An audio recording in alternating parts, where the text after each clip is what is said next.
po sa inyong lahat. This is Laurie's Kitchen.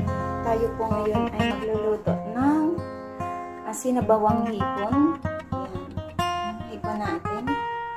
At meron po tayong luya, bawang, at sibuyas. At meron po akong bagoong Pangasinan.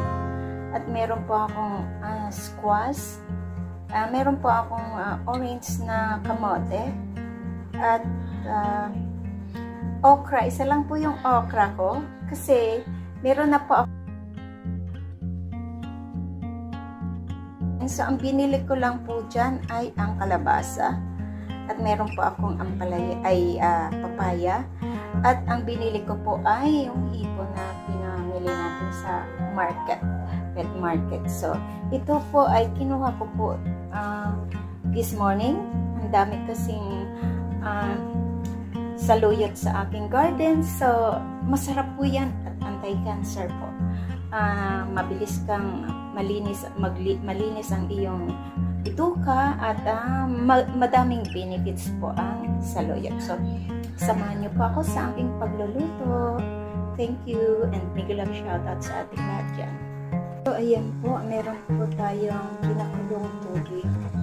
Ilagay na po natin ang ating sibuyas, bawang, at luya.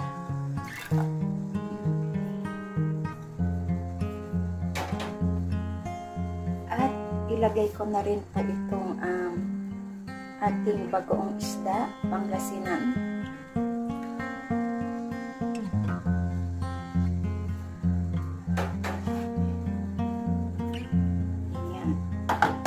At isunod ko po itong kalabasa. Ilagay ko na rin yung kalabasa ko at yung kamote. Yung kamote natin para maluto na siya. Ayan. Sari-sari lang po ito. Mix vegetables lang po ito. Walang siya laga. At meron pang okra. Ako dalawa lang okra kasi isa lang yung nakuha ko sa ating garden, at saka yung kaunting papaya. Yan. At ayan. So antayin po natin siyang maluto at bago ilagay ng ating sweets. Pero bago yun, parang igisa ko muna yung ating shrimp para maganda siya. So takpan ko po siya.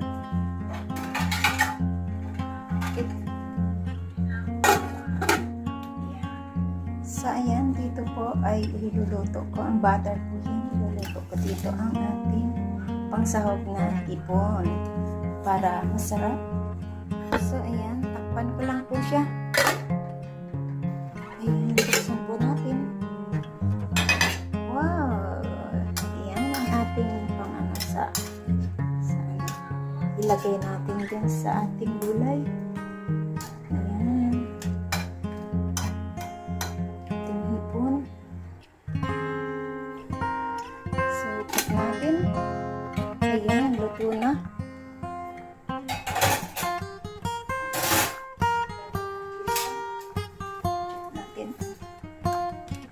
Luto na ang ating gulay. Ayan. So, timplahan ko na po para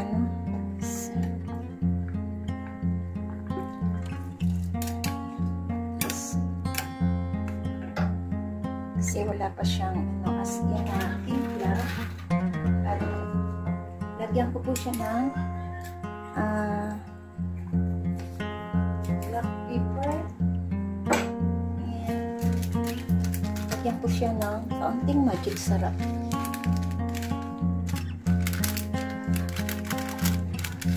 Ang magic sarap ko ay 4 na beses ko gamitin kasi hindi po ako naglalagay ng mga masyado. Kailangan natural lang siya. Luto na.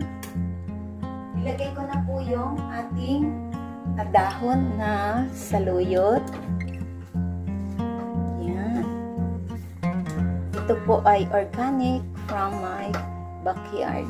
Hindi po na ako nabili ng mga ano sa palengke kasi ang mga binta po sa palengke kailangan hugasan mo ng maigi kasi ini-sprayhan po yan ng insecticide para hindi kainin na.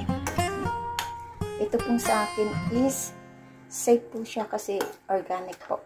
No any spray. Yan lang. Ang matira lang sa akin. Kasi alam mo na marami talagang may katabi po ako dito mga gulayan at nag-spray po sila talaga. Para sa kanilang din, magandang harvest. Yan. So ayan na po. Ano po siya para lumutang ang iba nating yan, at pumailalim. So ilagay ko na po ang ating ang ating hipon.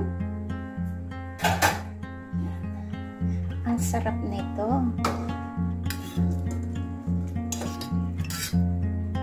Wow, sarap.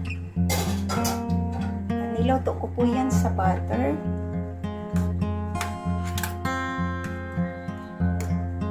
Ang sarap nito kung merong gusto ko yung labong. Yan, may labong. At saka, ang labong naman, gusto ko yung may mais. So, ayan po. Ganda ng kulay. So, anuhan lang po natin na kumulo. At check natin kung ano yung kanyang lasa.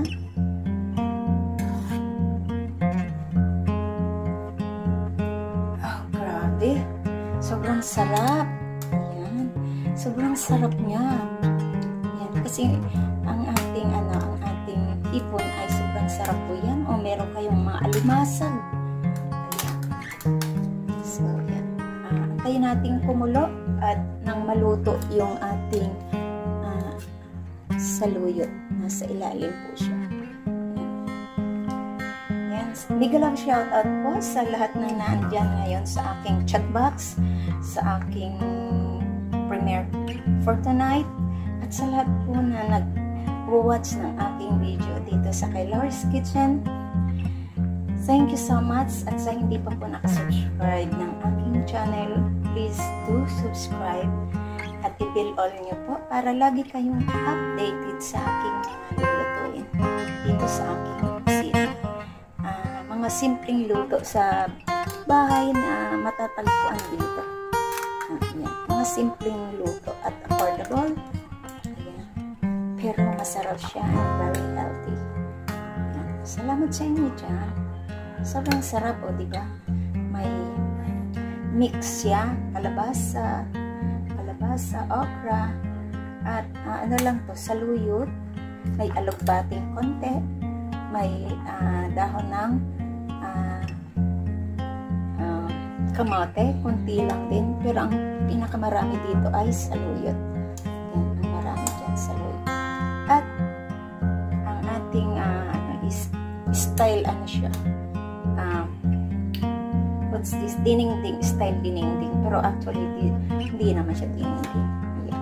Kasi ang dinengding, masarap yun. Pag ang original na dinengding is pritong tilapia or pritong bangus or ayan.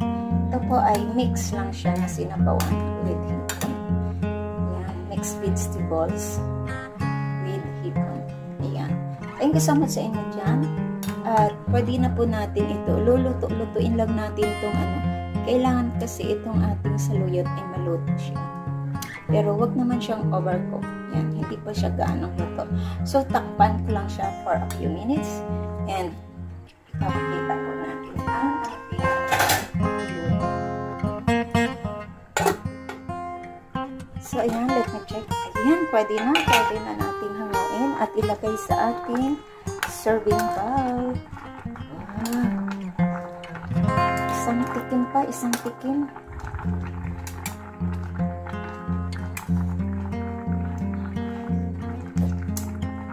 Wow, matamis-tamis. Matamis-tamis pero sa tingin ko kulang pa siya ng salt. Ayan. Lagyan ko na lang po siya ng salt. Ayan. Konti lang. At pwede na po natin hanguin ang ating gulay. Ayan. Abangan, ilagay ko na po siya sa ating serving bowl. Ayan. Ang sarap-sarap ng ating lutong hipon na sinabawan with mixed vegetables without any oil. Ayan. Ayan. Salamat po sa inyong pagsama sa akin sa ating mixed vegetables with shrimp. Ayan. Thank you so much po sa inyong lahat at mega love shoutout sa inyong lahat dyan tonight. This is Flores Kitchen. Thank you and mega love shoutout sa ating lahat. Kain na po tayo and bye-bye. Salamat po sa inyong pag-join sa aking premiere at pag-watch ng aking mga video at sa inyong support. Thank you so much. See you on my next vlog. This is Flores Kitchen. And bye-bye and thank you. Kain na po tayo. Bye!